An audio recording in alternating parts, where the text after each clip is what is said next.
ایک درویش نے اللہ تعالیٰ کی بارگاہ اقدس میں دعا کی کہ اے اللہ مجھے بغیر محنت اور کمائی کے حلال رزق عطا فرما، کیونکہ اس طرح میں عبادت کرنے سے رہ جاتا ہوں اور کافی وقت رزق حلال کی تلاش میں صرف ہو جاتا ہے۔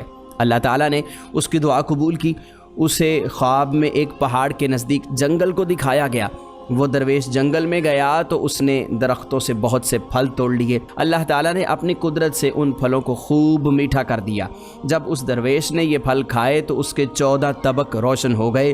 درویش اس واقعہ کو خود بیان کرتے ہوئے کہتے ہیں کہ اس بے محنت کے پھل کھانے سے میرے کلام میں شیرینی اور مٹھاس پیدا ہو گئی کہ میری گفتگو سن کر لوگ حیران ہو جایا کرتے۔ اس کے بعد پھر میں نے اللہ تعالیٰ سے دعا کی کہ اے پروردگار مجھے وہ انعام عطا فرما جو سب سے پوشیدہ ہو۔ اللہ تعالیٰ نے میری اس دعا کو بھی قبول کیا اور میری قوت گویائی جاتی رہی۔ میرے دل کو اطمینان حاصل ہو گیا، کیونکہ میری گفتگو کو سننے کے لیے پہلے ہر وقت ایک جمع غفیر حاضر رہتا تھا، اب کوئی بھی میرے پاس نہ آتا تھا اور عبادت میں مجھے لطف آنے لگا۔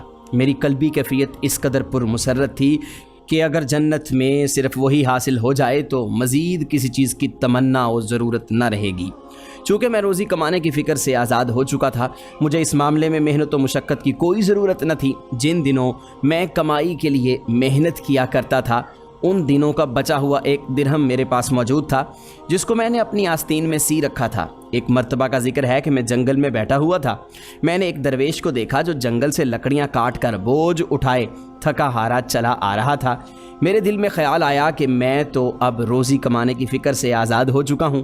درختوں پر لگے ہوئے کڑوے پھل بھی میرے لیے شیریں ذائقہ والے بن گئے ہیں۔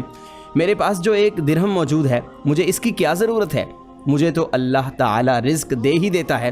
اگر میں اس لکڑہارے کو یہ 1 درہم دے دوں تو لکڑہارا 2-3 دن کے لیے اپنی خوراک کے غم سے آزاد ہو جائے گا اور میرے اس 1 درہم سے 2-3 دن اپنا کام چلا لے گا۔ وہ لکڑہارا روشن ضمیر تھا، اللہ تعالیٰ کا اس پر خاص کرم تھا۔ اس نے کشف سے میرے دل کی بات جان لی۔ میرے دل کی کوئی بھی بات اس سے چھپی نہ رہی اور وہ غصے میں میرے قریب آ کر بڑبڑایا۔ میں اس کی بات کو سمجھ تو نہ سکا، مگر اس کے غصے کا اثر میرے دل پر ظاہر ضرور ہوا۔ وہ کہہ رہا تھا، اے احمق، تو شاہوں کے بارے میں ایسا سوچتا ہے؟ اگر تجھے وہ رزق نہ دیں تجھے رزق کیسے ملے؟ اس بزرگ نے لکڑیوں کا گٹھا زمین پر رکھا اور شیر کی طرح تیزی سے میری طرف آیا۔ اس کا جلال دیکھ کر مجھ پر ہیبت طاری ہو گئی۔ اس نے کہا، اے اللہ، اگر تیرے وہ بندے جو تیری بارگاہ میں مقرب ہیں اور جن کی دعا قبولیت کا درجہ رکھتی ہے، تو میں ان کے وسیلے سے تیری وہ مہربانی چاہتا ہوں جس سے یہ سب لکڑیاں سونے کی بن جائیں۔ ابھی اس لکڑہارے نے یہ دعا مانگی ہی تھی کہ وہ سب کی سب لکڑیاں سونے کی ہو گئیں۔ یہ دیکھ کر مجھ پر اور ہیبت طاری ہو گئی اور مجھے کچھ ہوش نہ رہا۔ جب میرے حواس بحال ہوئے تو میں نے دیکھا کہ وہ درویش مرد اللہ تعالیٰ سے دعا مانگ رہا تھا، اے اللہ، تیرے مقبول بندے چونکہ شہرت سے بھاگتے ہیں اور میں ڈرتا ہوں کہ کہیں میری کرامت میری شہرت کا باعث نہ بن جائے، لہٰذا تو ان لکڑیوں کو اصل حالت پر کر دے تاکہ میری شہرت نہ ہو۔ چنانچہ وہ لکڑیاں دوبارہ اپنی اصلی حالت میں آ گئیں اور وہ لکڑیوں کا گٹھا اٹھا کر اپنی راہ پر چلا گیا۔ میں نے چاہا میں اس درویش مرد کے پیچھے جاؤں اور اس سے کچھ پوچھوں اور اچھی اچھی باتیں سنوں، مگر اس کی ہیبت کے اثر سے اپنے قدم نہ اٹھا سکا اور آئندہ کے لیے اس واقعے سے عبرت حاصل کرتے ہوئے محنت کے ساتھ حلال روزی کمانے کے لیے جستجو کرنے لگا اور ساتھ اللہ تعالیٰ کی عبادت سے بھی کبھی غفلت نہ برتی۔